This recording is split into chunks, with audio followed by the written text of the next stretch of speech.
Rekaman video di media sosial memperlihatkan aksi perkelahian antara dua pegawai pemerintah dengan perjanjian kerja yang bertugas di Dinas Pekerjaan Umum dan Penataan Ruang Kota Palembang. Dalam video tersebut, sejumlah orang tampak mencoba melerai, namun ada pula yang justru ikut melakukan pemukulan. Kedua pegawai yang terlibat diketahui baru saja dilantik sebagai P3K.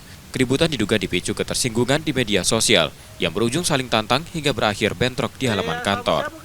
Salah satu pegawai berinisial D mengalami luka lebam akibat pukulan yang diduga dilakukan lebih dari satu orang. Ini penyebabnya adalah ketersinggungan di media sosial. Terindikasi juga ada pihak luar yang kemarin juga di video mungkin bisa dilihat ada pihak luar yang ikut terlibat. Itu yang kita sayangkan sebenarnya.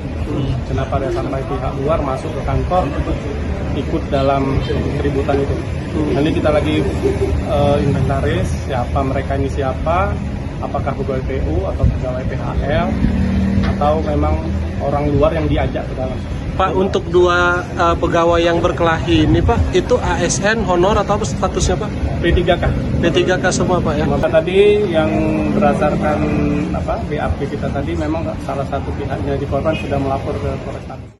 Kasus ini telah dilaporkan ke Polrestabes Palembang. Sementara itu, Dinas PUPR tengah melakukan pemeriksaan internal dan menyatakan akan memberikan sanksi etik kepada kedua pegawai yang terlibat.